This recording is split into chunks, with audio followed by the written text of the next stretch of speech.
Well, welcome everybody to another episode of Scott Schilling Speaks. I'm your host, Scott Schilling. I'm going to have a great show here today because we've got a great friend who's got phenomenal knowledge and wisdom. Jennifer Hough was a corporate economist and found herself getting sick physically and went out to seek how to heal all that, to travel the world working with scientists and doctors and mystics and spiritual leaders to get to the bottom of it for herself. Relentless journey to heal herself and then turn that to helping others, and has a new book and so much more that we'll talk about today. Jennifer Hough, thanks for joining me here on Scott Schilling Speaks. I am excited to be here, Scott Schilling, and nice to see you. Thanks for inviting me. Absolutely. Longtime friends. And I've always been so impressed with your expertise and your hunger to always learn more so you can do better. Well, we can always do better. Where's that come from? That desire? Was it once you finally found the answers to your situation, you just realized it needed to be shared? I would say there's a story that started it, and that story was when I was working with street youth in Toronto, and I was volunteering at first. I was doing a lot of volunteer work with them, and I was working with them on weekends. I used to go out on the van into the street, the deepest, darkest Toronto, and in deepest, darkest Toronto, there are some pretty crazy characters. And somehow I just seemed to connect with people. And so eventually they asked me to come and work part-time on weekends because I was working for a big multinational as an economist, as you said earlier. And when I worked there, my first job, when I finally got hired part-time, the leader asked me to do that. In the first 2 hours was to walk a young lady named Angel. Well, she called herself Angel. A lot of them do, because that's what they need, an angel. And so this young lady was 15 years old, maybe 100 pounds soaking wet, little blonde thing, all by herself on the streets of Toronto. If she stayed there any longer, for sure, she would have ended up being a prostitute or worse. And so I took her. My job was to take her together to go to the psych ward, because they thought with all the trauma that she'd been through, she had not officially been diagnosed, but it seemed like she had serious psych issues. So I was going to take her for an assessment, and I was told not to touch her, not to talk about anything deep with her, just walk with her, just to make sure she was okay and got to the place she had to get to. Now, me being me, and you know me enough, that the fact that I wasn't going to talk to her about anything meaningful, or wasn't going to hold her hand, right? That's not going to happen. So I held her hand the entire way, and I talked to her about her brothers and her father and what they did to her the entire way. And we had a very profound conversation. It was quite disturbing for me. And I let her off at the intake for where she was headed, and I fell to my knees and I started crying. And I looked up in the sky and I said, okay, God, creation, universe, whatever it is that is trying to communicate something to me, all I can think of is, one, I should have taken her home and shown her what love really is, and maybe introduced her to my family. Or two, but then I can't do that, because then I'd have to take every street kid in Canada home, because it's most of their stories, right? That's why they left home. So so I'm like, I can't do that. That's not my jam. The second is, maybe I become a social worker, and then I can help, one kid at a time. And I thought, I'm not born to help one person yes, help one person at a time, but that's not it. I could still feel it's not it. And I'm looking up and I'm going, okay, you better tell me something. And I just felt and heard, Jennifer, this is a leadership thing. This is about training people who are out in the world to assist others to be able to build bridges to a level of esteem for themselves and their lives, and to teach them how to have the superpowers that they need in order to transcend the stuckness of being in the soup in which they swim. And if human beings would realize their divine nature and how supported they are by physics, God, creation. For me, it was the science, though, because I needed to transcend. I needed to use language that is common to everybody, and science is common to everybody. Physics is common to everybody. You can't run away with it, run away from it, Yeah. right? And so I started looking at the physics of how we operate in the world. And so that started my journey. That made me relentless. It's like, how can I build better bridges? How can I show people to be their piece of the puzzle of heaven on earth? How do I show them how to live in flow with their heart's calling? Because if everyone lived in flow with their heart's calling, every instrument in the orchestra would be, completely harmonious. So, and it's funny, I've had many people approach me after saying that story or speaking it out into the world. I've had people contact me and phone me saying, Jennifer, you might not have ever heard from Angel again, but most certainly I was that kid. And thank you so much for helping us be better adults, better parents, better leaders, all of that kind of stuff, right? We're all in this together right now.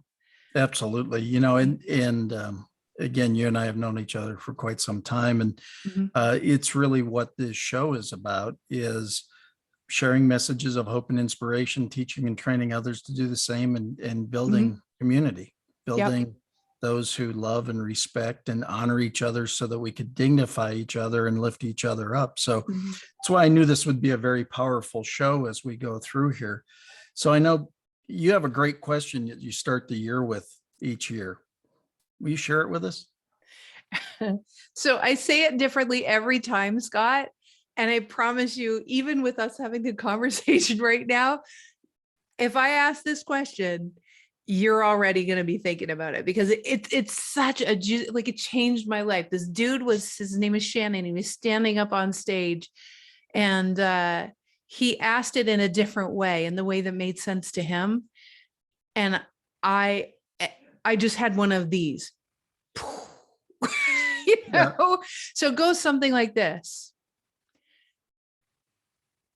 What is the most meaningful thing that I can do with my life in the most productive way that would have me wake up inspired every morning, that would give life my greatest contribution while having me flow with abundance in this journey, being fully the piece of the puzzle of heaven on earth that I am.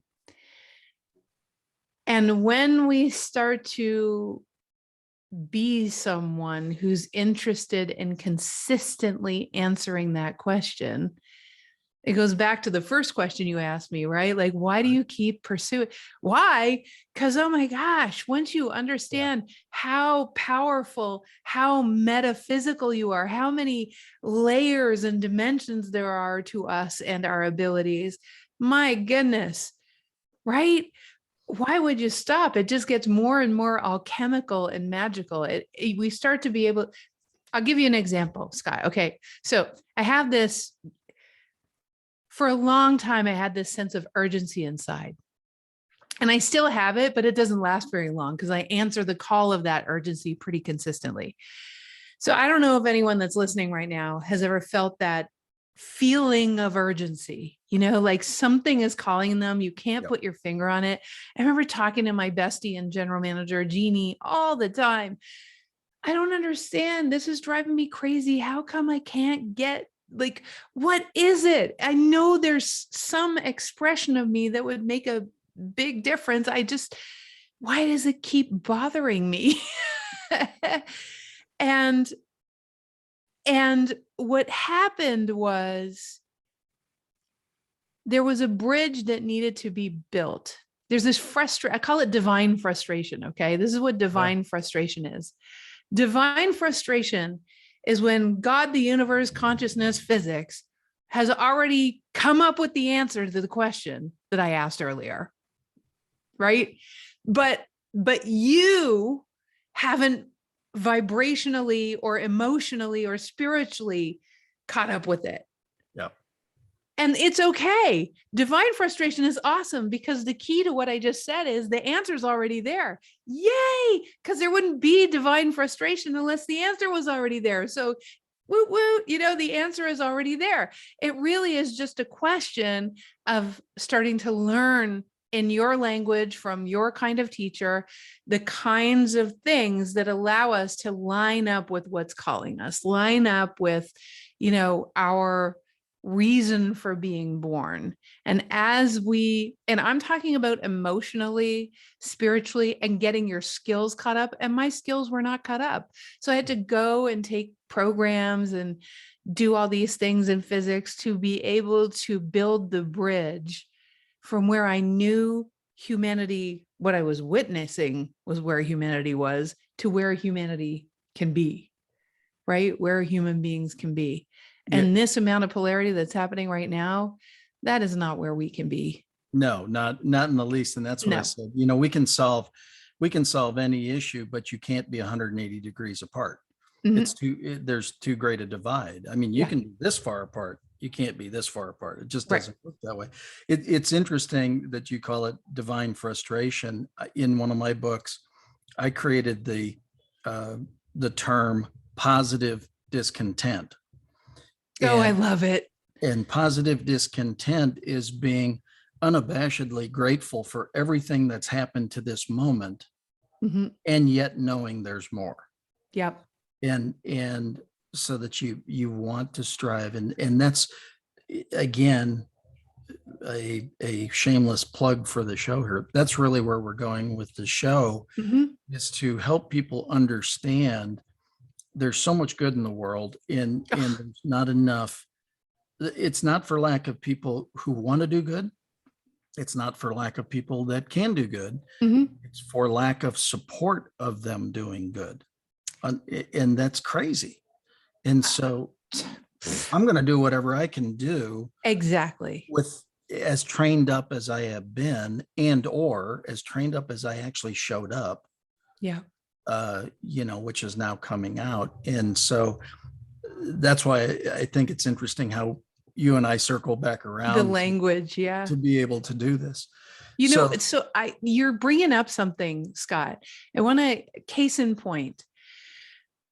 So I think you and I would both say, I don't want to be presumptuous, but I suspect that you can feel the frustration of a lot of people out there, probably the silent majority, who feel as though they want to be able to do something, but we're so used to giving our power away to leaders and to economics and to information on TV or information on, the truth is in our heart. The truth is not out there with somebody else. And so when I asked myself 2 years ago, maybe 2.5 years ago, my wonderful friend, the same woman, Jeannie, had this URL called, let me think, Agents of Awakening, right? Agentsofawakening.com.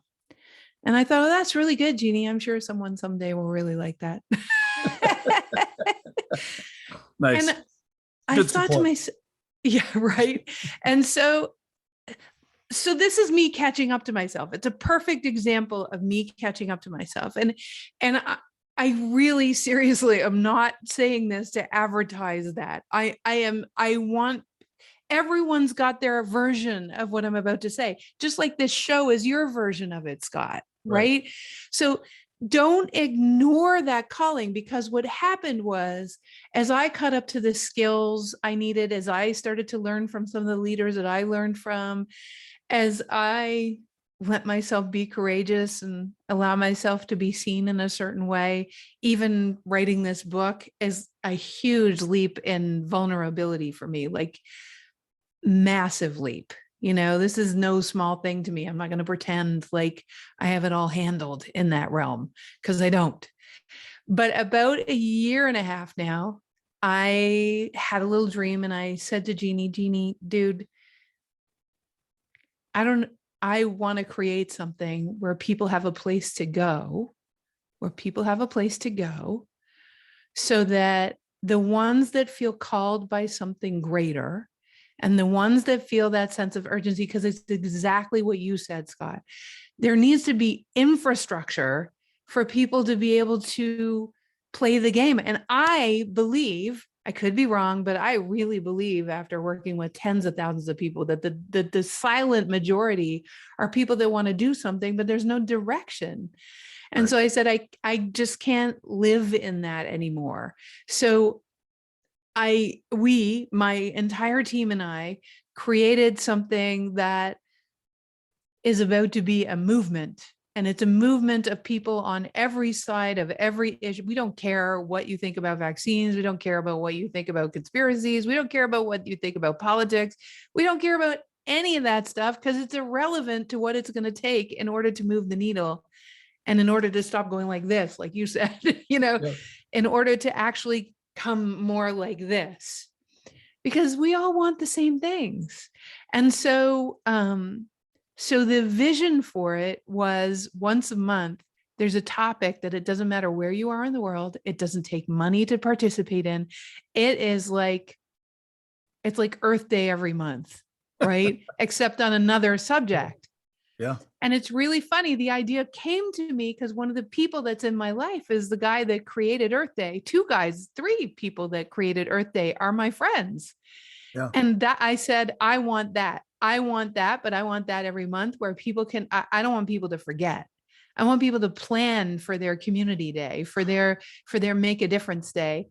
And so I came back to Jeannie like 6-8 months, maybe a year later. And I said, Jeannie, remember that URL? Let's do it.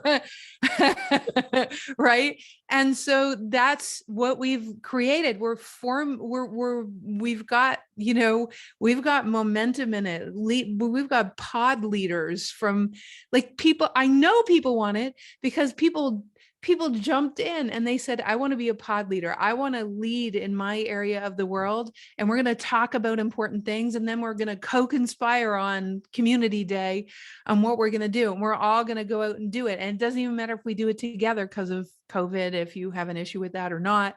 But you see, that's how much people wanted this structure. Yeah, there's no doubt. I think, Yeah.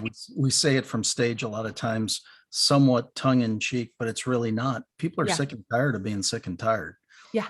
They really, the one thing about the human psyche is, at some point, everybody wants to achieve, Mm-hmm.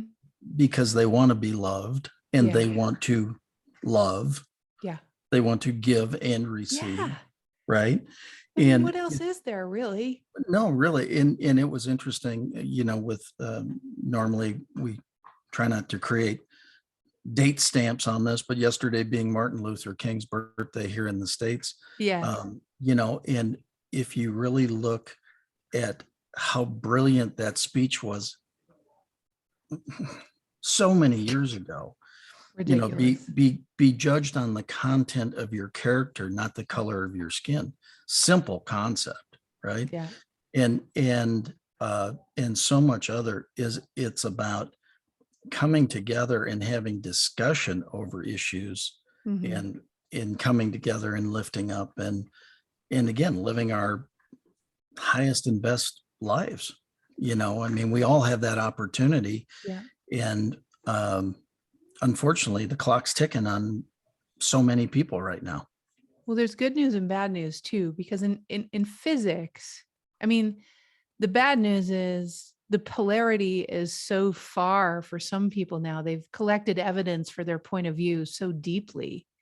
So this is my cheerleading for not taking your opinion too strongly these days. Okay, this is my sales pitch on, don't be so committed to your opinion, because if you really want the world to change, I've never seen a single opinion be changed by an argument on Facebook ever.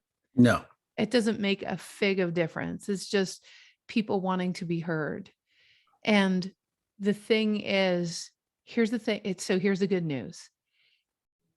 Those people serve a purpose too, because for every drop of polarity or positionality and argument that happens in physics, when there are opposing views, what's being birthed always are thousands of solutions that would, most of us, over 90, some would say over 99.39% of us, is made of the part of the space between the atoms, I would call it, the waveforms that haven't yet landed in 3 dimensions.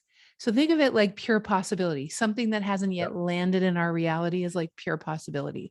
So depending on who you ask, some would say over 66%, some would say over 93%. I'm going to say over 99.39% of us. It came from a native elder. So I'm going to believe her. So, so she said that, and I thought, yeah, it's pure possibility. In the land of pure possibility, when we are actually looking at duality and polarity and argument or arguing for sides, here's what happens. We actually catalyze into the future an answer, thousands of answers, in fact, because consciousness, God, creation, whatever you want to call it, has access to resources that we don't. Yeah. Right. And so all that is takes all the resources of everything that's ever happened, considers all of it, and then lands solutions that would be even particular to a person, something different for you than for me. Hence, I'm doing what I'm doing and you're doing what you're doing. Right. But they all complement. They're all beautiful instruments in this gorgeous orchestra called humanity. And those solutions are what await us when we stop wanting to be right or wanting to be heard. Instead, we get committed to what I like to call the third entity. The third entity is what gets birthed when the sides are arguing. And there are those that want to stay in that dance, but I would say the silent majority of us don't want to stay in that dance. We're up to, I want to catch up with those solutions because they already exist. How I know they already exist, I'll go back to what I said earlier. If you feel the sense of urgency inside you, it's literally because the third entity is calling you. And so your job is to learn how to catch up, not argue the sides.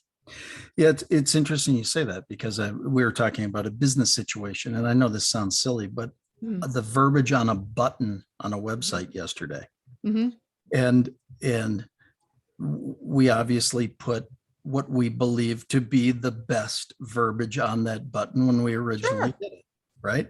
Yeah. And I was listening to a customer yesterday who said something else, and it just occurred to me, and I let down the need to be right about it and just opened up about it and went, wow, what a great solution. And, there you go. Don't you love it? It really is. And again, I think it's why, even again, with the show, the reason I did the little precursor video about the show is to let people know what the show is designed to do. Because there's so much hope and inspiration out there. There's so much great knowledge out there. There's so much resource. If we would take the steam out of it all, right? The steam out of I've got to be right and this guy's got to be wrong. And we got a name call. I thought about it. I saw a tweet by a pundit this morning, and it was a strong point of view. And it's not that they didn't have the right to say the strong point of view, but it was more the matter of, gosh, you could have done that differently. Or the other part that amazed me is because that was a strong point of view on their side, of course, the responses were all very strong. it just proliferates the issue. Exactly. So I mean, all of a sudden I paused for a second and I said, wow, had that just been a more of a question Yes. or a food for thought? Mhm. Like, I love your opening question. I'm going to definitely have to grab that, but it's, I mean, that hits me because that's kind of exactly where I've been or where I am. I know, right? So yeah, just from our chats, absolutely. Right. You know, all of a sudden it hits you. So, like I said, I knew this was going to be an awesome show. So we talk about law of attraction 2.0, and I think so many people on one side with The Secret and everything that came out many years ago, there was a lot of new understanding, but Mhm. there was also a lot of misunderstanding. Oh my gosh. And so can you help clarify what you're saying about law of attraction 2.0? It's really about, it's probably 11.0 at this point. You know, it's honestly. Yeah, I'd agree. So I thought to myself, you know, I don't know if anyone's gone back and reset the definition of how we manifest and the process of how we manifest, because we got off on this idea that it takes, you got to stay with me for this because some people are going to hear this and go, no, it does take that, that it takes mental intention. And then, you know, the old way of looking at it would be, you know, it takes mental intention, and then you have to feel the way the vision you know, and the intention you have. You got to feel the way it feels to have the thing. And then what has to happen is now you got to be relentless. You got to be relentlessly intending and envisioning and have a vision board and do everything you can. And I would say that we are far more loved by the universe than that. that is the three-dimensional, hard, difficult, struggle version of how manifestation works. And I'm very grateful for things like The Secret because it got people questioning consciousness and questioning physics. And there is nothing wrong with that. I'm very grateful. It's a beautiful thing. And how manifestation works when you start to understand physics. We already talked about a piece of it. Potential already exists. It's already in the space between the atoms. Most of you contains every answer to every question, every beautiful result of every asking. But there are a few variables missing from that. Oh, few, that's an understatement. There's a lot missing from that definition. Yeah. So one is you are a walking intention. You came here as an intention. Your spirit, your essence, your soul came here with natural propensities, natural skill sets, natural abilities, and those natural abilities have all and experiences when you were younger. And if you believe in other lives and other lifetimes, and if you don't, that's okay too, you know, but if you do believe in that, you've been catalyzed by other lifetimes. There are things that you are here to do. And you got to know that being born in times of this much contrast with this much media to talk about this much contrast, which is almost as big a deal as the amount of contrast. Exactly. You know, you literally got to know that you were no mistake. Like this conglomerate of past with your skill sets and your natural propensities came in this time. So that's the first thing. So the intent that you are is actually even exemplified by the life that you lived, by the parents that you had, by where you grew up, by what color you are, by the size, the height, the sexual orientation, all of it is giving you the reason. It's showing you part of the intention that you are, not the intention that you have. Now, that overrides everything. So it wouldn't matter what you mentally intend. If what you intend mentally doesn't line up with who you are and who you came here to be, it's not going to manifest anyways. That is a huge part of why people aren't getting what they want. They're not getting what they want because it's not lined up with the integrity to their soul. Yeah. They're trying to fix their scary situation. They're trying to remedy something that's broken. They're trying to survive barely. And consciousness, God, universe, whatever, doesn't want you to just barely survive. It wants you to live in overflow of all things good. So that's factor number one. I would say factor number two is that you don't need to keep asking, because if you keep asking, it looks like attachment and it looks like you have no understanding of how physics works. If you keep asking, Interesting. most people that keep asking are actually doing it from a place of lack. Like, I have to keep doing this or it's not going to happen. And so they continue to intend, and in the energy of the intention is how scared they are that they're not going to have it, or they're concerned that their life needs to change, and that's like trying to activate two energies at the same time. It's never going to happen. The third thing is all of consciousness is built on the fabric of love. You could have whatever you want in alignment with the intent that you are, not the intent that you have.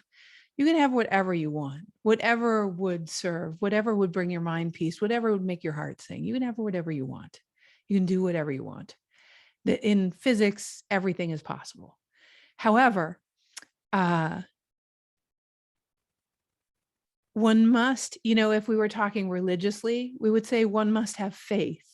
Yes. Right? You just have, if you were talking in my world, which we talk to churches, we talk to all realm of people because I want to include everybody. So in the world of physics, I would say, just know this is how physics works. Let me teach you how physics works. Once you know it, you can't unknow it. So now you can't be nervous that the thing's not going to manifest, because once you know how it works, that's just how it works. Now go out and gather evidence for how it works so that your mind can have peace. Lo and behold, things just, we've worked with tens of thousands of people, and life is life. God, creation is always bringing to us, that Rolling Stone song, you can't always get what you want, you get what you need. So the intention that you are is always bringing to you a lot of times what you want, but that's only because what you wanted actually aligns with what you needed. Yeah. So fascinating, right? And all of this is so fascinating, and I know you'll find this hard to believe. We run through our time already. We haven't even gotten to the book. That means we're going to have to do another show. That's all that means. Darn the luck, right? No, what you're saying is fascinating to me. But what came to me intuitively was, even if you're repeating affirmations as an example, but if you do it over and over and over again, all of a sudden that whole, and I teach the concept of high intention, low attachment, right? Have a high intention for what you want to accomplish and everything good with what you're doing, and a low attachment as to what that is particularly for you or for them. And the universe heard you the first time. Exactly. It heard you the first. You don't have to keep intending. It heard. It's about you lining up with with loving yourself the same way that consciousness loves you. That's fascinating. Wow. There's a nugget. Mic drop. You think? Yeah, absolutely. Yeah. So absolutely brilliant. We are going to do another show, or maybe more. Woohoo! Let's do it. You never know. Maybe we'll do an entire series, which would be great. How do people get a hold of you after this one, so that we can just get some more goodness out in the world? Well, certainly the best place to go with us is thewideawakening.com/unstuck. We're actually doing a whole program on the 11th chapter of my book about your superpowers, about the multidimensional superpowers that we have and how we actually utilize those to transcend the struggle of 3D, actually live just beyond the struggle of 3D. And so I welcome everyone to register there and, join the inquiry and the embodiment of being that third entity person instead of having to live in this crazy density. Awesome. Perfect. Thank you so much for being here today. We are going to do much more of this.